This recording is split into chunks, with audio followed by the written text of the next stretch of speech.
mga benepisyo at pagpapatupad ng Expanded Solo Parent Act, ating tatalakayin kasama si National Council for Solo Parents, Secretary General Red de Guzman. Sec Gen, magandang tanghali po at welcome sa Bagong Pilipinas ngayon. Magandang tanghali po at magandang tanghali sa lahat na nanonood sa atin ngayon.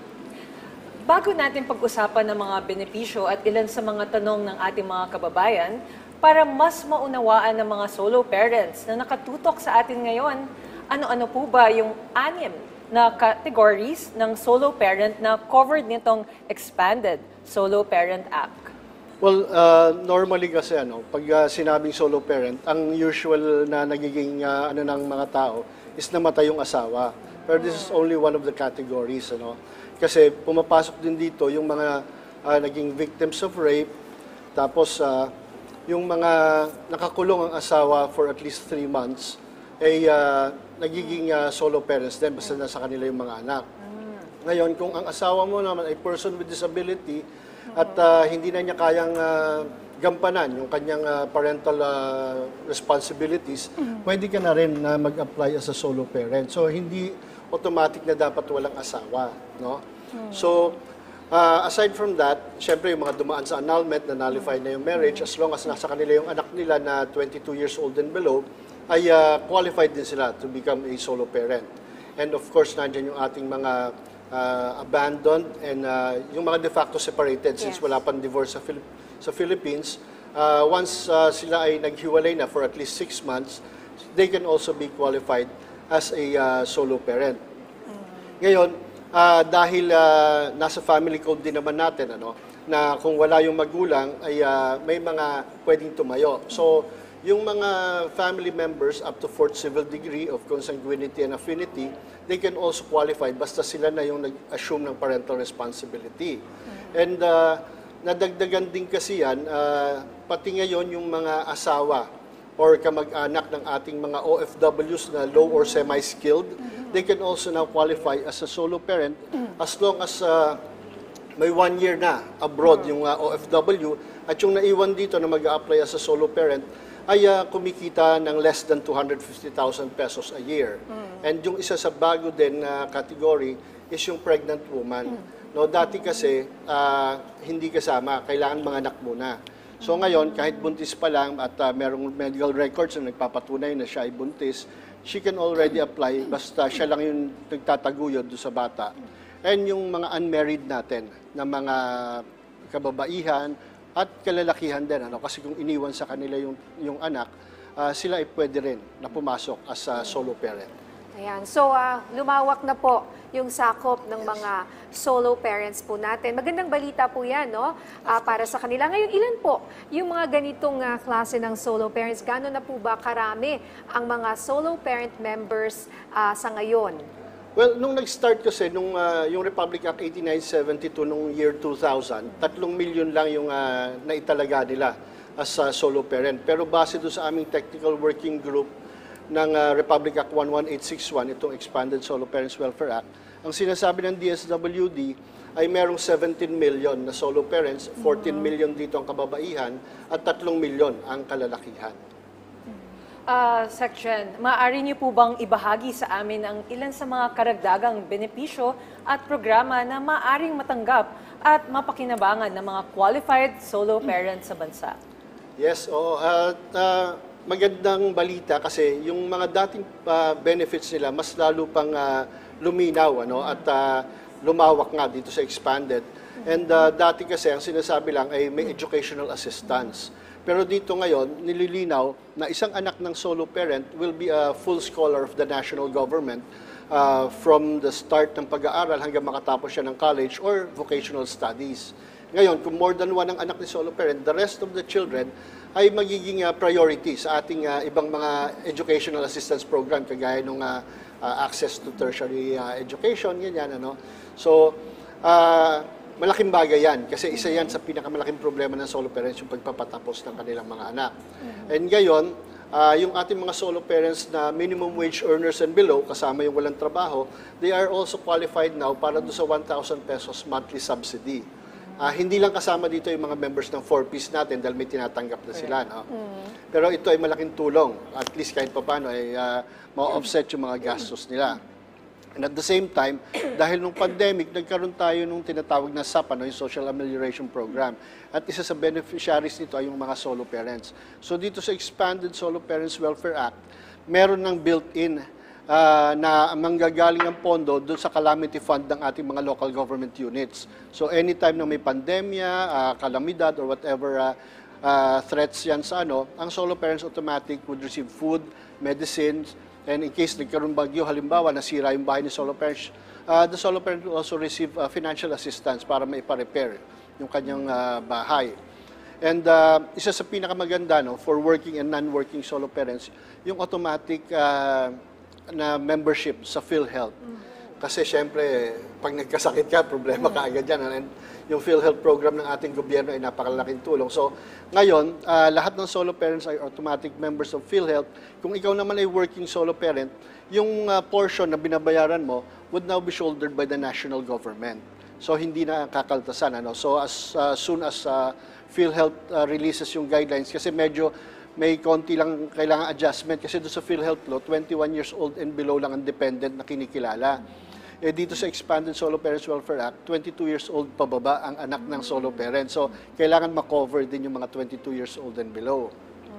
So, malaking bagay po ito. And as far as housing is concerned, dati, si solo parent ay priority sa ating housing programs. Pero ngayon, doon sa Expanded, hindi lang siya priority, may allocation na for solo parent housing. So, ito ay sa lahat ng low-cost housing programs ng ating pamahalaan. So, kahit ikaw, let's say, taga Quezon City at nagkaroon tayo sa Cavite, sa Laguna, and gusto mo doon magkaroon at kumuha, pwede Gusto mo mag-invest, kunyari? Yes, pwede. And ang maganda kasi dito, pwede mong ipamana sa anak kasi yung bahay. It's something that you can pass on to your children. Oo. Wow, okay, that's great to know. Paglilinaw lang po dun sa PhilHealth, sabi nyo, shoulder na ninyo or ng gobyerno, ng national government, yung PhilHealth. Kahit anong bracket, yes po, as long as siya ay solo parent with a valid solo parent ID. Kaya importante, so kahit mataas ang sweldo niya, mataas ang kanyang po binabayaran, dapat i-shoulder yun ng yes, national kasi government. pagdating sa solo parent, may mga benefits tayo for working solo parents lang, exclusive sa kanila.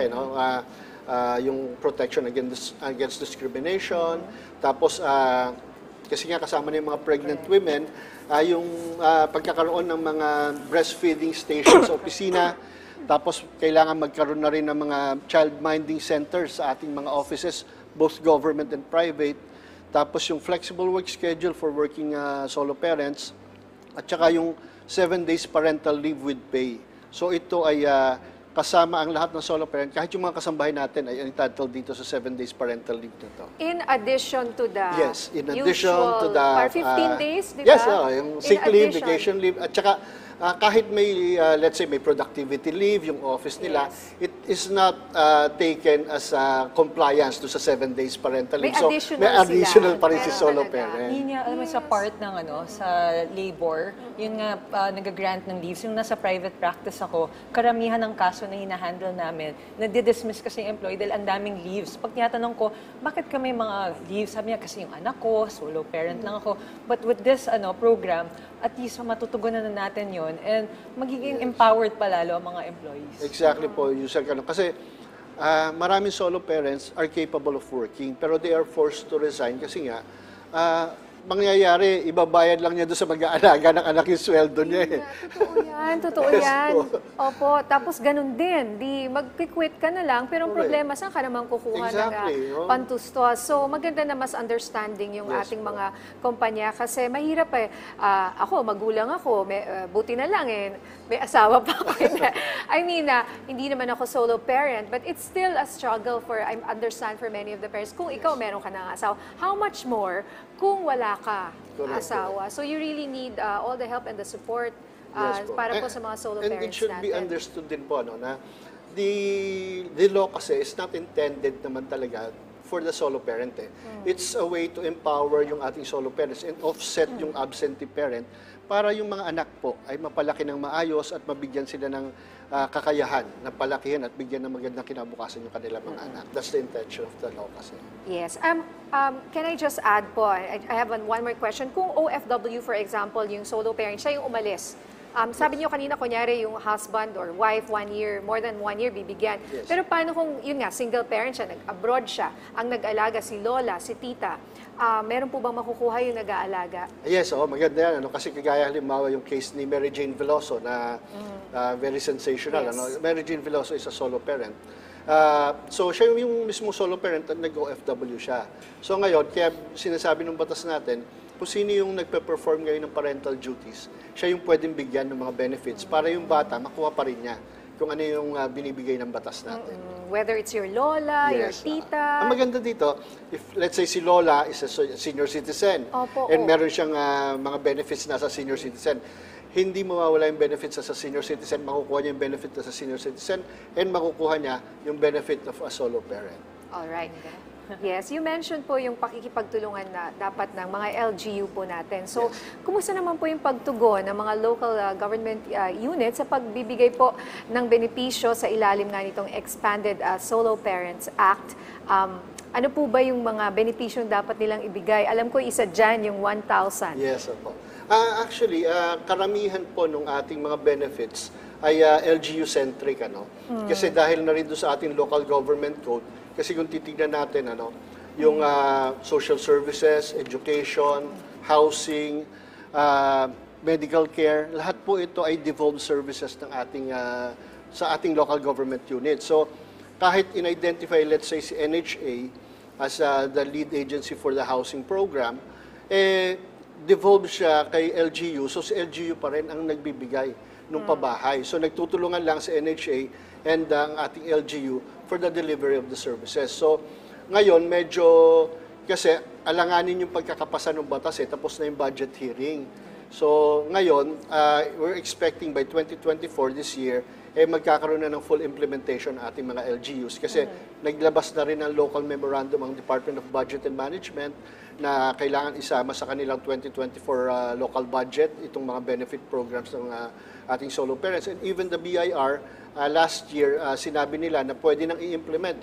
Isa pa palang is yung 10% discount of solo parents and VAT exemption. So, we're looking forward Sa dito. ano pong mga bagay yan?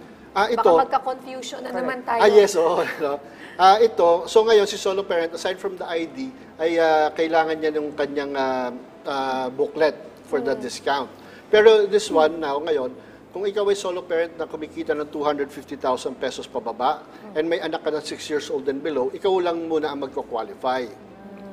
So it will cover now yung medicines, infant formula, diapers, tapos yung mga bakuna, yung mga nire-reseta ng iyong pedya. So lahat ito ay covered. Pero dito nga yung pumapasok din yung responsibility ng ating LGU. Kasi, for example, Angeles City, nakapagpasa na sila ng local ordinance nila sa city na in-expand nila ito na ngayon si solo parent ng Angeles, as long as may solo parent ID siya, pwede siya, may discount siya sa restaurants, tapos every Monday and Tuesday, if I'm not mistaken, may libreng sine, parang senior citizen. So, tulungan lang Sa talaga. Angeles yan. Sa Angeles so Makakala far. na naman nila buong Pilipinas Hindi pa. yan. Angeles pa lang. Opo. And I think may mga ibang municipalities and cities na rin na sinusundan yung ginawa ng Angeles City. Sa Quezon City? Ang Quezon City is now formulating its own local ordinance. Kasi way back 2018, nagkaroon na ng discount ordinance ang Quezon City. Pero this was limited lang kasi sa mga restaurants and fast Di ba foods. 20%? Tama po ba ako? Yes, oo. Pero, 20% pero it was limited lang kasi na every first and last Sunday of the month lang. Tapos may time lang siya. So ngayon, sana is medyo malawakan para at least naman ma-enjoy pa ng ating mga solo parents yung Yes. Napakagandang balita niya, Nina. Iboto natin yung mga mayor at Yes. vice mayor. Mga LGU na supportive. Nag-implement ng mga ganyang mga policy. So, kasalukuyan po, Section, ano po ang mga programa at proyekto pa ng National Commission for Solo Parents na dapat abangan pa namin ngayong taon? Well, kasi kami ay partner din ng DSWD and DILG. And last December, natapos namin yung program Solo. It's strengthening opportunities for lone parents. And ang focus nito ay yung mga psychosocial na demands ng ating solo parents at kanilang mga anak. Kasi nung pinag-uusapan namin, sinasabi nga namin, hindi pwedeng puro mga financial at ano lang. No? We have to address, lalo na ngayon, ang laki-laki ng mga kaso ng mental health. Tapos nasisira yung mga pamilya kasi yung communication between the parent and the child, wala. So itong program na to, it will address that. And this year, we are piloting it sa Anda, Pangasinan, Lapu-Lapu City, and Panabo City. So tatlo yan, and by 2025, magkakaroon ng nationwide implementation ng DSWD. And kahapon, kausap ko si Assistant Secretary Elizabeth Lopez de Leon ng DILG, and we are planning to do a town hall meeting, apat na town hall meeting for this year, to explain sa mga solo parents ano yung mga programa ng gobyerno na pwede nyong gamitin at pwede kayong tumulong. Kasi we want the solo parents to be a part ng active participants ng nation building at hindi lang sila tignan ng gobyerno na isang sektor na nangangailangan ng tulong. So we want them to be empowered enough para mawala yung trauma and stigma na iniwanan kasi ako, no? Ano bang masama sa akin? Ginos ka. Yes, Ginos oo, ka, asawa mo na, may anak ka na. Pero kasama rin naman po dyan yung mga widower, kasama sila Yes po, dyan. kasama po yan. And right now, we're also initiating yung pag-tap sa ating business sector. So kinakausap natin yung ating business sector, lalo na yung nasa transportation. Kasi marami solo parents natin, nagtatrabaho ng Metro Manila, tapos uuwi ng probinsya during the weekend. So, wala pa silang discount sa pamasahe. So, kinakausap natin yung nasa transportation sector para sa discount sa pamasahe, lalo na yung mga nagro-roro pa, sumasakay ng ano. Oo nga, oo. So, konti lang naman sila, hindi naman palagi po, no? Yes, oo. So, sana, Paminsan-minsan lang minsan-minsan lang naman. Sa mga may katanungan po, saan po ba maaaring dumulog o makipag-ugnayan ang mga solo parents natin sa bansa? Well, ang DSWD po, you can email sila from their website. Meron sila yung inquiry@dswd.gov.ph.